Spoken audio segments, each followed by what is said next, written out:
बिस्मिल्लाहिर्रहमानिर्रहीम। पारा नंबर 28 सूरतुल मुजादला। अऊज़ु बिल्लाहि मिनश्शैतानिर्रजीम।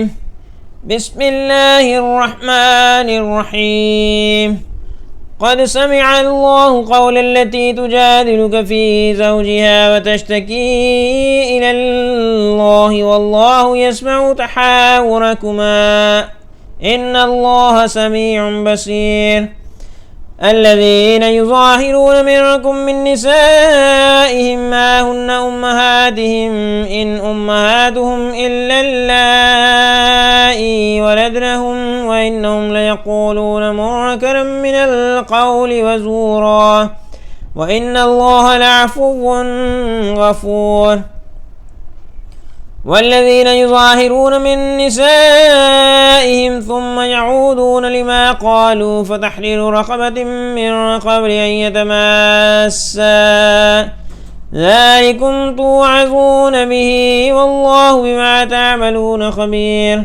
فمن لم يجد فصيام شهرين متتابعين من قبل أن يتماسا فمن لم يستطع فإطعام 60 مسكينا ذلك لتؤمنوا بالله ورسوله وتلك حدود الله وللكافرين عذاب أليم. إن الذين يحادون الله ورسوله كبتوا كما كبت الذين من قبلهم وقد أنزلنا آيات بينات وللكافرين عذاب محين. يوم يبعثهم الله جميعا فينبئهم بما عملوا أحصاه الله ونسوه والله على كل شيء شهيد. ألم تر أن الله يعلم ما في السماوات وما في الأرض وما يكون من نجوى 3 إلا هو رابعهم ولا 5 إلا هو سادسهم ولا أدنى من ذلك ولا أكثر إلا هو معهم أينما كانوا ثم ينبئهم بما عملوا يوم القيامة إن الله بكل شيء عليم. ألم تر إلى الذين نهوا عن النجوى ثم يعودون لما نهوا عنه ويتناجون بالإثم والعدوان ومعصية الرسول وإذا جاءوك حيوك بما لم يحيك به الله ويقولون في أنفسهم لولا يعذبنا الله بما نقول حسبهم جهنم يصلونها فبئس المصير. يا أيها الذين آمنوا إذا تناجيتم فلا تتناجوا بالإثم والعدوان ومعصية الرسول وتناجوا بالبر والتقوى واتقوا الله الذي إليه تحشرون. إنما النجوى من الشيطان ليحزن الذين آمنوا وليس بضارهم شيئا إلا بإذن الله وعلى الله فليتوكل المؤمنون. يا أيها الذين آمنوا إذا قيل لكم تفسحوا في المجالس فافسحوا يفسح الله لكم وإذا قيل انشزوا فانشزوا يرفع الله الذين آمنوا منكم والذين أوتوا العلم درجات والله بما تعملون خبير. يا أيها الذين آمنوا إذا ناجيتم الرسول فقدموا بين يدي نجواهم صدقة ذلك خير لكم وأطهر فإن لم تجدوا فإن الله غفور رحيم. أشفقتم أن تقدموا بين يدي نجواكم صدقات فإذ لم تفعلوا وتاب الله عليكم فأقيموا الصلاة وآتوا الزكاة وأطيعوا الله ورسوله والله خبير بما تعملون. ألم تر إلى الذين تولوا قوما غضب الله عليهم ما هم منكم ولا منهم ويحلفون على الله الكذب وهم يعلمون. أعد الله لهم عذابا شديدا إنهم ساء ما كانوا يعملون.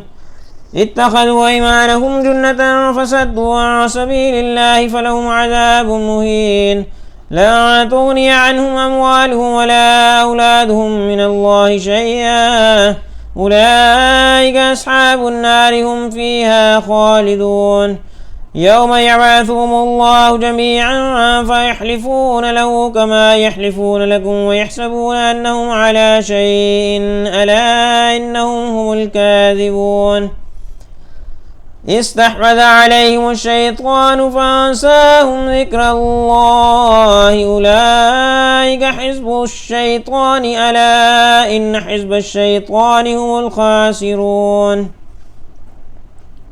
إن الذين يحادون الله ورسوله أولئك في الأذلين كتب الله لأغلبن أنا ورسلي إن الله قوي عزيز لا تجد قوما يؤمنون بالله واليوم الآخر يوادون من حاد الله ورسوله ولو كانوا آباءهم أو أبناءهم أو إخوانهم أو عشيرتهم أولئك كتب في قلوبهم الإيمان وأيدهم بروح منه ويدخلهم جنات تجري من تحتها الأنهار خالدين فيها رضي الله عنهم ورضوا عنه أولئك حزب الله ألا إن حزب الله هم المفلحون.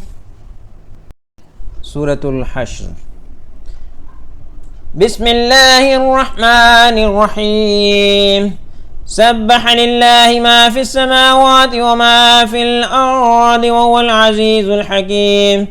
هو الذي أخرج الذين كفروا من أهل الكتاب من ديارهم لأول الحشر ما ظننتم أن يخرجوا وظنوا أنهم مانعتهم حصونهم من الله فأتاهم الله من حيث لم يحتسبوه وقذف في قلوبهم الرعب يخربون بيوتهم بأيديهم وأيدي المؤمنين فاعتبروا يا أولي الأبصار. ولولا أن كتب الله عليهم الجلاء لعذبهم في الدنيا ولهم في الآخرة عذاب النار ذلك بأنهم شاقوا الله ورسوله ومن يشاق الله فإن الله شديد العقاب. ما قطعتم من لينة أو تركتموها قائمة على أصولها فبإذن الله وليخزي الفاسقين. وما أفاء الله على رسوله منهم فما أوجفتم عليه من خيل ولا ركاب ولكن الله يسلط رسله على من يشاء والله على كل شيء قدير. ما أفاء الله على رسوله من أهل القرى فلله وللرسول ولذي القربى واليتامى والمساكين وابن السبيل كي لا يكون دولة بين الأغنياء منكم. وما آتاكم الرسول فخذوه وما نهاكم عنه فانتهوا واتقوا الله إن الله شديد العقاب. للفقراء المهاجرين الذين أخرجوا من ديارهم وأموالهم يبتغون فضلا من الله ورضوانا وينصرون الله ورسوله أولئك هم الصادقون. والذين تبوأوا الدار والإيمان من قبلهم يحبون من هاجر إليهم ولا يجدون في صدورهم حاجة مما أوتوا ويؤثرون على أنفسهم ولو كان بهم خصاصة ومن يوق شح نفسه فأولئك هم المفلحون. والذين جاءوا من بعدهم يقولون ربنا اغفر لنا ولإخواننا الذين سبقونا بالإيمان ولا تجعل في قلوبنا غلا للذين آمنوا ربنا إنك رؤوف رحيم. ألم تر إلى الذين نافقوا يقولون لإخوانهم الذين كفروا من أهل الكتاب لئن أخرجتم لنخرجن معكم ولا نطيع فيكم أحدا أبدا وإن قتلتم لننصرنكم والله يشهد إنهم لكاذبون لئن أخرجوا لا يخرجون معهم ولئن قوتلوا لا ينصرونهم ولئن نصروهم ليولن الأدبار ثم لا ينصرون لأنتم أشد رهبة في صدورهم من الله ذلك بأنهم قوم لا يفقهون لا يقاتلونكم جميعا إلا في قرى محصنة أو من وراء جدر بأسهم بينهم شديد تحسبهم جميعا وقلوبهم شتى ذلك بأنهم قوم لا يعقلون كمثل الذين من قبلهم قريبا ذاقوا وبال أمرهم ولهم عذاب أليم كمثل الشيطان إذ قال للإنسان اكفر فلما كفر قال إني بريء منك إني أخاف الله رب العالمين فكان عاقبتهما أنهما في النار خالدين فيها وذلك جزاء الظالمين يا أيها الذين آمنوا اتقوا الله ولتنظر نفس ما قدمت لغد واتقوا الله إن الله خبير بما تعملون ولا تكونوا كالذين نسوا الله فأنساهم أنفسهم أولئك هم الفاسقون لا يستوي أصحاب النار وأصحاب الجنة أصحاب الجنة هم الفائزون لو أنزلنا هذا القرآن على جبل لرأيته خاشعا متصدعا من خشية الله وتلك الأمثال نضربها للناس لعلهم يتفكرون هو الله الذي لا إله إلا هو عالم الغيب والشهادة هو الرحمن الرحيم هو الله الذي لا إله إلا هو الملك القدوس السلام المؤمن المهيمن العزيز الجبار المتكبر سبحان الله عما يشركون هو الله الخالق البارئ المصور له الأسماء الحسنى يسبح له ما في السماوات والأرض وهو العزيز الحكيم سورة الممتحنة بسم الله الرحمن الرحيم يا أيها الذين آمنوا لا تتخذوا عدوي وعدوكم أولياء تلقون إليهم بالمودة وقد كفروا بما جاءكم من الحق يخرجون الرسول وإياكم أن تؤمنوا بالله ربكم إن كنتم خرجتم جهادا في سبيلي وابتغاء مرضاتي تسرون إليهم بالمودة وأنا أعلم بما أخفيتم وما أعلنتم ومن يفعله منكم فقد ضل سواء السبيل إن يثقفوكم يكونوا لكم أعداء ويبسطوا إليكم أيديهم وألسنتهم بالسوء وودوا لو تكفرون لا تنفعكم أرحامكم ولا أولادكم يوم القيامة يفصل بينكم والله بما تعملون بصير قد كانت لكم أسوة حسنة في إبراهيم والذين معه إذ قالوا لقومهم إنا براء منكم مما تعبدون من دون الله كفرنا بكم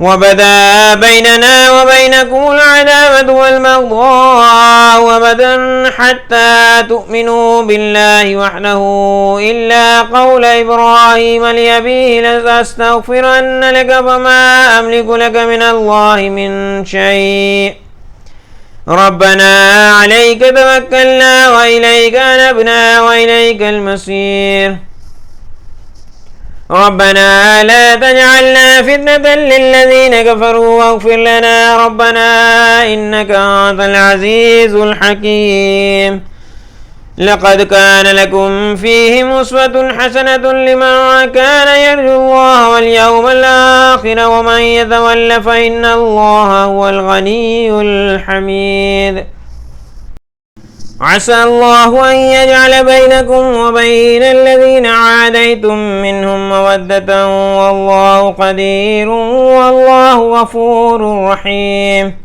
لا ينهاكم الله عن الذين لم يقاتلوكم في الدين ولم يخرجوكم من دياركم أن تبروهم وتقسطوا إليهم إن الله يحب المقسطين إنما ينهاكم الله عن الذين قاتلوكم في الدين وأخرجوكم من دياركم وظاهروا على إخراجكم أن تولوهم ومن يتولهم فأولئك هم الظالمون يا أيها الذين آمنوا إذا جاءكم المؤمنات مهاجرات فامتحنوهن الله أعلم بإيمانهن فإن علمتموهن مؤمنات فلا ترجعوهن إلى الكفار لا هن حل لهم ولا هم يحلون لهن وآتوهم ما أنفقوا ولا جناح عليكم أن تنكحوهن إذا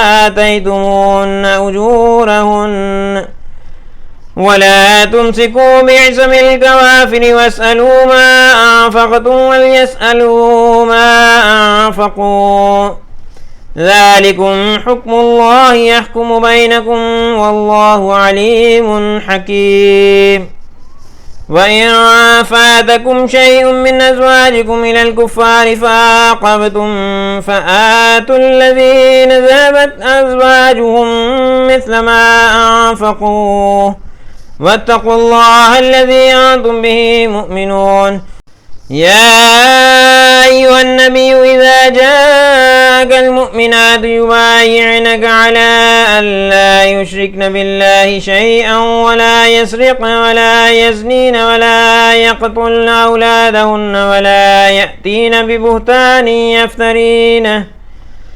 يفترينه بين أيديهن وأرجلهن ولا يعصينك في معروف فبايعهن واستغفر لهن الله إن الله غفور رحيم يا أيها الذين آمنوا لا تتولوا قوما غضب الله عليهم قد يئسوا من الآخرة كما يئس الكفار من أصحاب القبور سورة الصف بسم الله الرحمن الرحيم سبح لله ما في السماوات وما في الأرض وهو العزيز الحكيم يا أيها الذين آمنوا لم تقولون ما لا تفعلون كبر مقتا عند الله أن تقولوا ما لا تفعلون إن الله يحب الذين يقاتلون في سبيله صفا كأنهم بنيان مرصوص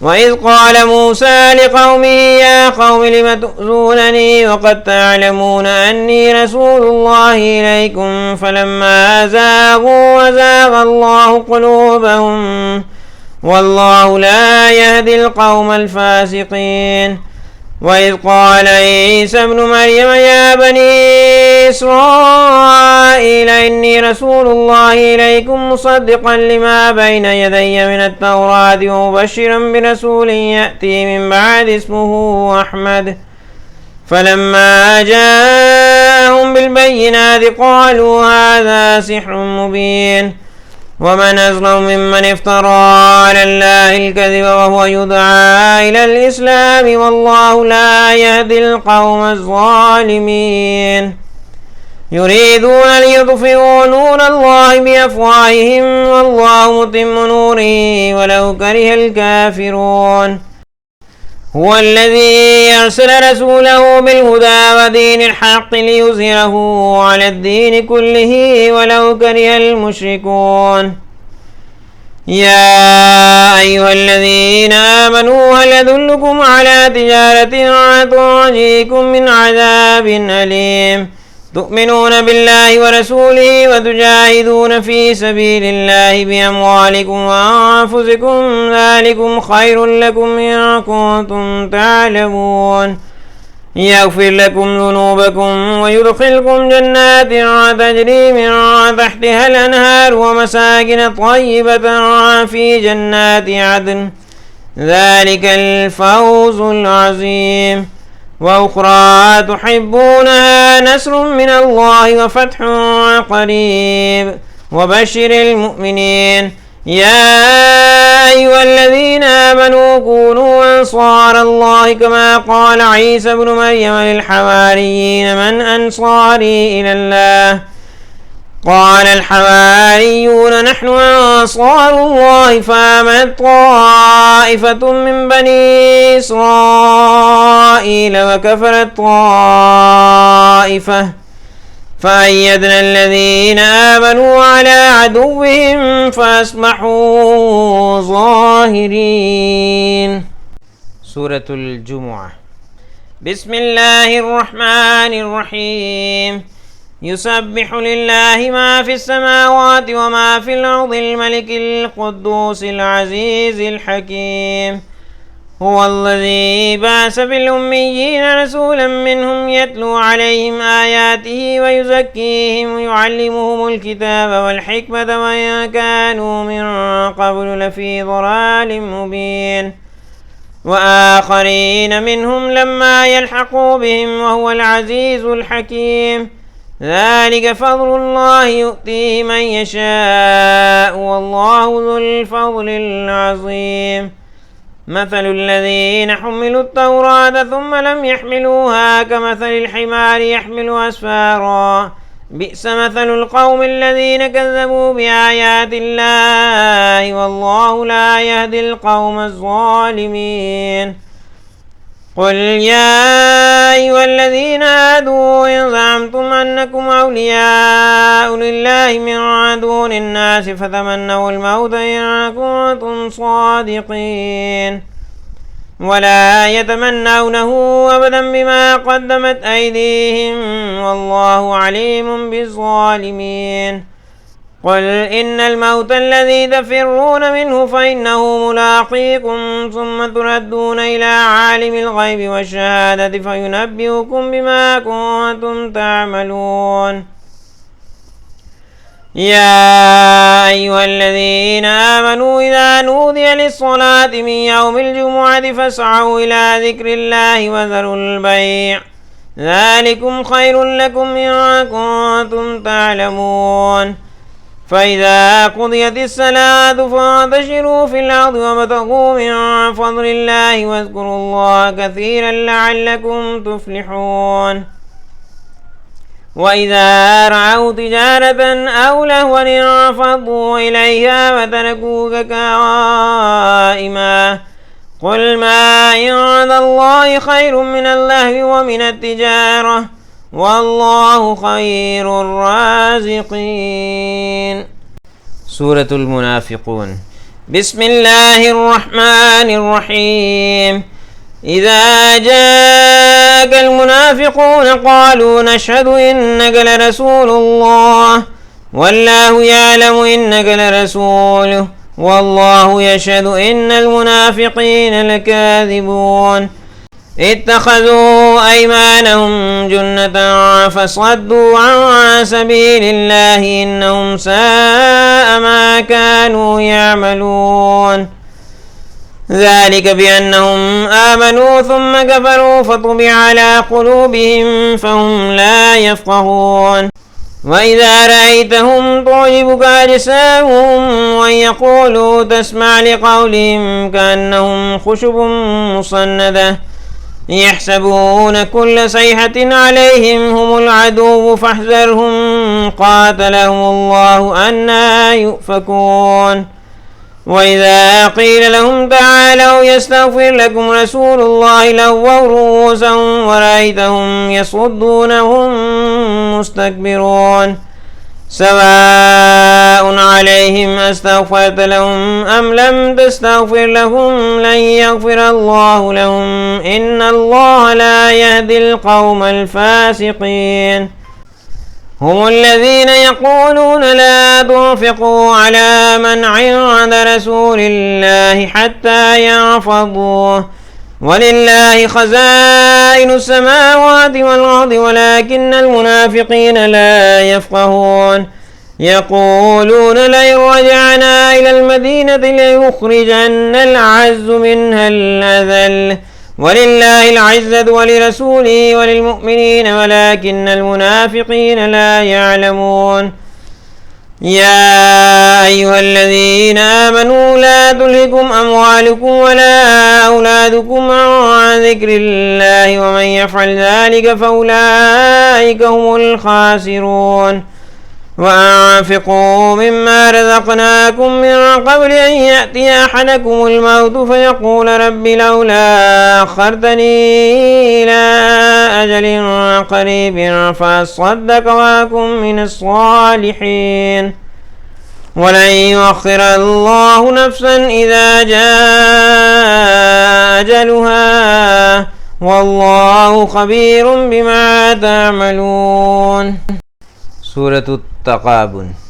بسم الله الرحمن الرحيم. يسبح لله ما في السماوات وما في الأرض له الملك وله الحمد وهو على كل شيء قدير. هو الذي خلقكم فمنكم كافر ومنكم مؤمن والله بما تعملون بصير. خلق السماوات والأرض بالحق وصوركم فأحسن صوركم وإليه المصير. يعلم ما في السماوات والأرض ويعلم ما تسرون وما تعلنون والله عليم بذات الصدور. ألم يأتكم نبأ الذين كفروا من قبل فذاقوا وبال أمرهم ولهم عذاب أليم. ذلك بأنه كانت تأتيهم رسلهم بالبينات فقالوا وبشر يهدوننا فكفروا وتولوا واستغنى الله والله غني حميد. زعم الذين كفروا أن لن يبعثوا قل بلى وربي لتبعثن ثم لتنبؤن بما عملتم وذلك على الله يسير. فآمنوا بالله ورسوله والنور الذي أنزلنا والله بما تعملون خبير. يوم يجمعكم ليوم الجمع ذلك يوم التغابن. ومن يؤمن بالله ويعمل صالحا يكفر عنه سيئاته ويدخله جنات تجري من تحتها الأنهار خالدين فيها أبدا ذلك الفوز العظيم. والذين كفروا وكذبوا بآياتنا أولئك أصحاب النار خالدين فيها وبئس المصير. ما أصاب من مصيبة إلا بإذن الله ومن يؤمن بالله يهد قلبه والله بكل شيء عليم. وأطيعوا الله وأطيعوا الرسول فإن توليتم فإنما على رسولنا البلاغ المبين. الله لا إله إلا هو وعلى الله فليتوكل المؤمنون. يا أيها الذين آمنوا إن من أزواجكم وأولادكم عدوا لكم فاحذروهم وإن تعفوا وتصفحوا وتغفروا فإن الله غفور رحيم. إنما أموالكم وأولادكم فتنة والله عنده أجر عظيم. فاتقوا الله ما استطعتم واسمعوا وأطيعوا وأنفقوا خيرا لأنفسكم ومن يوق شح نفسه فأولئك هم المفلحون. إن تقرضوا الله قرضا حسنا يضاعفه لكم ويغفر لكم والله شكور حليم. عالم الغيب والشهادة العزيز الحكيم. سورة الطلاق. بسم الله الرحمن الرحيم. يا أيها النبي إذا طلقتم النساء فطلقوهن لعدتهن وأحصوا العدة واتقوا الله ربكم لا تخرجوهن من بيوتهن ولا يخرجن إلا أن يأتين بفاحشة مبينة وتلك حدود الله ومن يتعد حدود الله فقد ظلم نفسه لا تدري لعل الله يحدث بعد ذلك أمرا. فإذا بلغن أجلهن فأمسكوهن بمعروف أو فارقوهن بمعروف وأشهدوا ذوي عدل منكم وأقيموا الشهادة لله ذلكم يوعظ به من كان يؤمن بالله واليوم الآخر ومن يتق الله يجعل له مخرجا ويرزقه من حيث لا يحتسب ومن يتوكل على الله فهو حسبه إن الله بالغ أمره قد جعل الله لكل شيء قدرا. واللائي يئسن من المحيض من نسائكم إن ارتبتم فعدتهن 3 أشهر واللائي لم يحضن وأولاة الأحمال أجلهن أن يضعن حملهن ومن يتق الله يجعل له من أمره يسرا ذلك أمر الله أنزله إليكم ومن يتق الله يكفر عنه سيئاته ويعظم له أجرا. أسكنوهن من حيث سكنتم من وجدكم ولا تضاروهن لتضيقوا عليهن وإن كن أولات حمل فأنفقوا عليهن حتى يضعن حملهن فإن أرضعن لكم فآتوهن أجورهن وأتمروا بينكم بمعروف وإن تعاسرتم فسترضع له أخرى لينفق ذو سعة من سعته ومن قدر عليه رزقه فلينفق مما آتاه الله لا يكلف الله نفسا إلا ما آتاها سيجعل الله بعد عسر يسرا.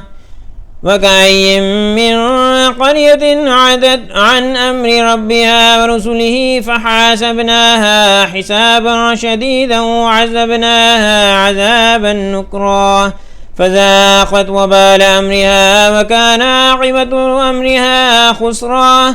أعد الله لهم عذابا شديدا فاتقوا الله يا أولي الألباب الذين آمنوا قد أنزل الله إليكم ذكرا رسولا يتلو عليكم آيات الله مبينات ليخرج الذين آمنوا وعملوا الصالحات من الظلمات إلى النور ومن يؤمن بالله ويعمل صالحا يدخل جنات تجري من تحتها الأنهار خالدين فيها أبدا قد أحسن الله له رزقا. الله الذي خلق 7 سماوات ومن الأرض مثلهن يتنزل الأمر بينهن لتعلموا أن الله على كل شيء قدير وأن الله قد أحاط بكل شيء علما. سورة التحريم. بسم الله الرحمن الرحيم. يا أيها النبي لم تحرم ما أحل الله لك تبتغي مرضات أزواجك والله غفور رحيم. قد فرض الله لكم تحلة أيمانكم والله مولاكم وهو العليم الحكيم. وإذ أسر النبي إلى بعض أزواجه حديثا فلما نبأت به وأظهره الله عليه عرف بعضه وأعرض عن بعض. فلما نبأها به قالت من أنبأك هذا؟ قال نبأني العليم الخبير. إن تتوبا إلى الله فقد سوت قلوبكما وإن تظاهرا عليه فإن الله هو مولاه وجبريل وصالح المؤمنين والملائكة بعد ذلك ظهير. عسى ربه إن طلقكن أن يبدله أزواجا خيرا منكن مسلمات مؤمنات قانتات تائبات عابدات سائحات ثيبات وأبكارا. يا أيها الذين آمنوا قوا أنفسكم وأهليكم نارا وقودها الناس والحجارة عليها ملائكة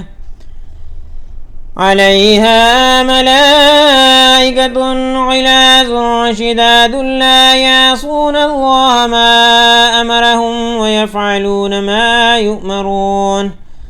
يا أيها الذين كفروا لا تعتذروا اليوم إنما تجزون ما كنتم تعملون. يا أيها الذين آمنوا توبوا إلى الله توبة نصوحا عسى ربكم أن يكفر عنكم سيئاتكم ويدخلكم جنات تجري من تحتها الأنهار يوم لا يخزي الله النبي والذين آمنوا معه نورهم يسعى بين أيديهم وبأيمانهم يقولون ربنا أتمم لنا نورنا واغفر لنا إنك على كل شيء قدير. يا أيها النبي جاهد الكفار والمنافقين واغلظ عليهم ومأواهم جهنم وبئس المصير. ضرب الله مثلا للذين كفروا امرأة نوح وامرأة لوط كانتا تحت عبدين من عبادنا صالحين فخانتاهما فلم يغني عنهما من الله شيئا وقيل ادخلا النار مع الداخلين. وضرب الله مثلا للذين آمنوا امرأة فرعون إذ قالت رب ابن لي عندك بيتا في الجنة ونجني من فرعون وعمله ونجني من القوم الظالمين. ومريم ابنة عمران التي أحصنت فرجها فنفخنا فيه من روحنا وصدقت بكلمات ربها وكتبه وكانت من القانتين.